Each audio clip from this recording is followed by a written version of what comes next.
As they were unable to father children, the castrati were denied marriage by law. Social norms also denied them any satisfying emotional relationships. Bologna's favourite adopted son, the greatest castrato of them all, Farinelli, left a touching record of falling in love with a young ballerina. Lucca, 1733, Cupido ancora mi tiene legato. Oh, no? Yes, Cupid again has me banged in his chains. Yes. And here he says, God knows when I will be set free. And he talks about those chains being extremely sweet. Yes. Typical romantic language of the period. Yes. It's typical liberties. Yes, exactly. In your excellent translation, something gets lost, and these are the rhymes and the rhythm. It's like a part of a libretto. Cupido ancora mi tiene legato, e Dio sa quando sarò slegato. Exactly. Perché la luna dall'altra parte si soffre, si tace, si pena, e pur vi è ingradita tale dolcissima catena. Exactly like could be an aria. Like he was singing an aria.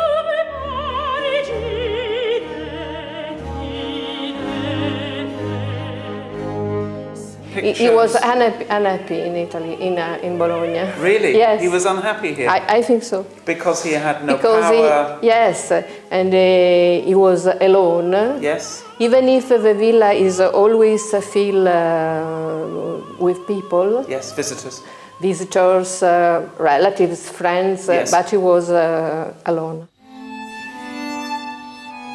Farinelli died, immensely wealthy, but alone, at the age of 78. Soon after, his original grave was destroyed.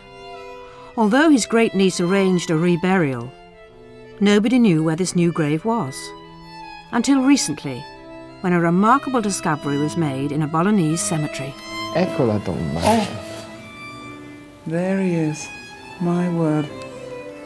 At last we find him. How very wonderful. Yes. And it was a great discovery because nobody knows. Nobody knew anything about it. So where actually is Farinelli's body now? Is here. It's actually there? Yeah, it should be here. And there is a project for opening the grave. It's one paleopathologic... oh yes, paleopathology. Paleopathology. So you will measure his bones and see whether he really had long, tall, was long and tall? Yes. How very interesting.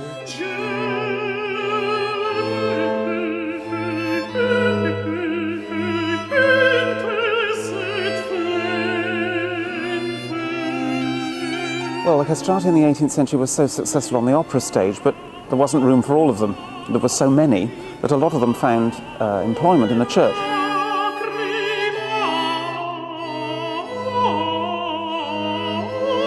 As a result of that, you get a repertoire that's exactly the same. The Ad te sospiramo sul popolo could easily be an aria of betrayed love from an opera.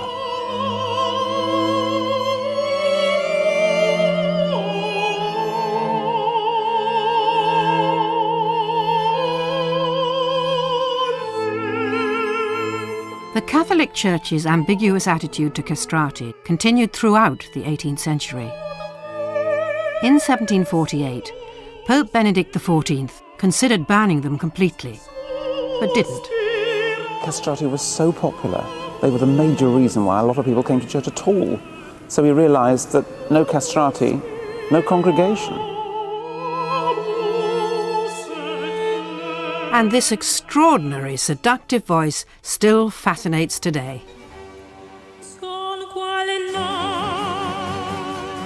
12 years ago, the lost sound of the castrato reached an international audience with the release of the blockbuster film Farinelli.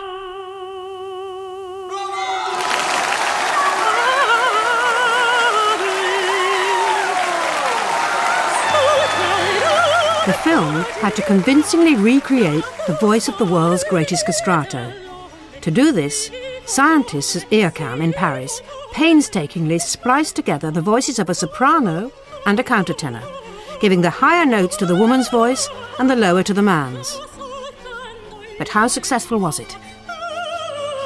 They looked at it pretty well note by note, and joining the notes together is not a trivial exercise at all, because you've got to get all the levels right, and it's got to sound as if it works together. The consonants have to be lined up. So a huge job and a very satisfactory outcome, I think, in terms of a film soundtrack. Yeah, but completely different from what we think a castrato really was, because we have a female voice at the top end and a falsetto voice at the bottom end, and the castrato voice was neither of those things. Absolutely. You could argue that actually putting a female voice anywhere near a castrato is a rather strange thing to do. So for this film, using all the resources of contemporary acoustic science, David Howard is going to develop a new method of recreating the castrato voice. At one level, trying to synthesise the castrato voice is one of those endless experiments that never stops. Because unlike most scientific investigation, we don't know what the final sound should sound like. Imagine a voice that combines the sweetness of the flute with the animated suavity of the human larynx. A voice that leaps and leaps, lightly and spontaneously, like a lark that flies through the air and is intoxicated His with its supernaturally beautiful voice cannot be compared with that of any woman. There can be no fuller and more beautiful with tone. the purity of a bell, up to E above the treble stage. His amazing swell from pianissimo to an almost unbelievable degree of sonority. Now, whether we ever get the computer to produce a sound which will engage with my soul and I will suddenly swoon at the desk, I think is unlikely. But I suspect I might get a sense of when we're moving towards it. The peculiar physiology of the castrati, of course, allowed them to do things with their voices that no other singer could do. There's one of Farinelli's arias which has a phrase that lasts for just under a minute. In part of that phrase, notes are going past at the rate of 1,000 per minute. And really no other voice could keep up with that.